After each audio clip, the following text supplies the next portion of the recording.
What's up guys, Jeff Cavalier, ATHLEAN-X.com. Today I want to talk to you about how to build bigger biceps with lighter weights, because it can absolutely be done. As a matter of fact, it better be done if you're looking for your best bicep development ever. You see, metabolic training is a component of your training that has to be in place if you want to see peak growth and development of any muscle that you're trying to develop, not just your biceps. So let's see what it looks like in action so you can start to get a feel for what I'm talking about.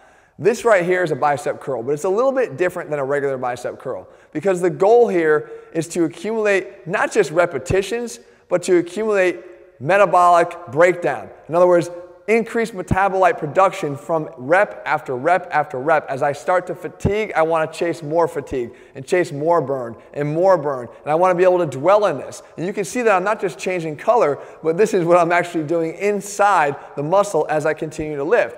Now the weight selection, I would take what I would normally use for 5 to 8 reps, which would be about 60 pounds, and I'm going to drop that down in half. So here I'm using about 25 or 30 pounds. And the goal is you shave off the top 5% and the bottom 5% of the range of motion, because I don't want to give myself an opportunity to pause the momentum of this rep at any single point. You see, if we go to the very top, I can stop moving the dumbbells, or I can stop at the very bottom. That tends to be where we do that. But if I shave that off and I give you the main instruction of move the damn weight and never stop moving, keep the same tempo up and down and up and down and up and down, you will start to feel that burn, and that is what you should be chasing. Now I'll explain to you in a second of why that actually is causing muscle growth, but you have to realize this technique is not one that we have to do in exclusion of everything else, but it's one that we have to do in inclusion to the other methods that we use and we're used to using for training. We know we need to add weight to the bar. We know we need to use heavy weights. We know we need to be able to progressively overload either via weight or volume, but that is going to run into a wall after a point. We need to have other methods. This is going to complement it and actually give you more growth. I can apply this, as you see here, to an incline curl. Same thing, just shave a little bit off the bottom, a little bit off the top, and keep that dumbbell moving. We'll get the same response. But there's another way that we can actually chase metabolic overload, and that is by taking an exercise where the peak tension occurs in the most contracted position of that exercise. So for me, for the biceps, it's a spider curl. And you can see here that via the position of my body on this inclined bench, the peak tension is occurring when that dumbbell is all the way up at the top. Now, the key here is not to let the muscle drain. Get the metabolites to start being produced by having this high level of tension in that peak contracted state and stay there. Go down as low as only the mid-range and come back up to the top. And now do the same thing. Rep and rep and rep and rep and rep. And you'll start to feel this intense burn. But what I'm saying to you is that this is what you need to chase. When you get there, you don't stop. You dwell in it. You try to sit there and revel in that pain and discomfort, because again, that is where the magic happens. And you could have turned the original bicep exercise into the same kind of exercise by adding a band to the dumbbells. Because by doing so, we've now complemented that strength curve to add an additional peak tension at the top of the rep. So now, how is all this happening? Why is all this working? Well, if you look here, this is our blackboard, by the way, guys.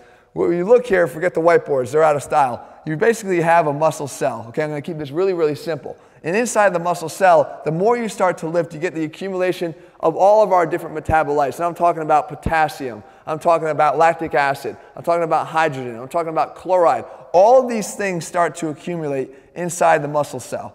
And we know from biology that the more stuff that starts to accumulate inside of a cell, the more that concentration is, the more there's a tendency for water to enter the cell to try to diffuse that and try to equalize the concentration inside and out. So if we start to increase all those metabolites being produced here, again, lactic acid, phosphate, all those things are starting to be produced. Water wants to flow into this cell to try to diffuse this. There's too much of a concentration and there's too little hydration and water inside the cell, so all that starts to rush in.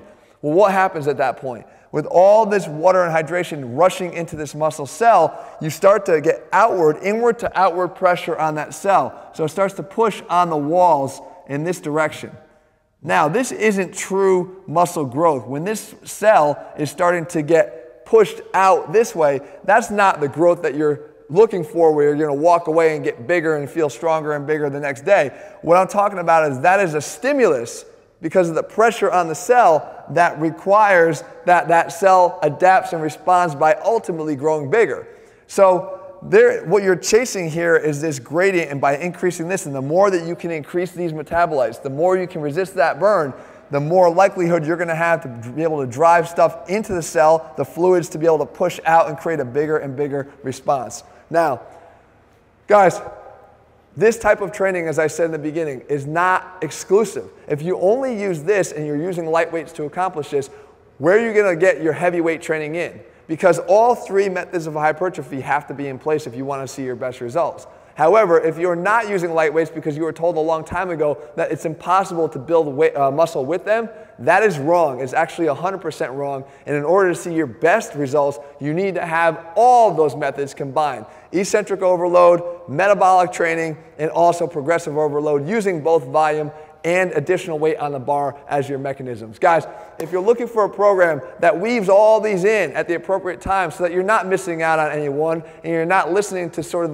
the bro science you've heard in the past that made you run away from the light weights for fear that you would not build muscle with them, that program is over at ATHLEAN-X.com. All of our programs actually put the science back in strength. If you click the link below this video, you'll find our program selector tool that will help you to find the program that is most aligned with your current goals. In the meantime, if you found this video helpful, leave your comments and thumbs up below. Let me know what else you want to see here, and I'll do my best to cover it for you in the days and weeks ahead.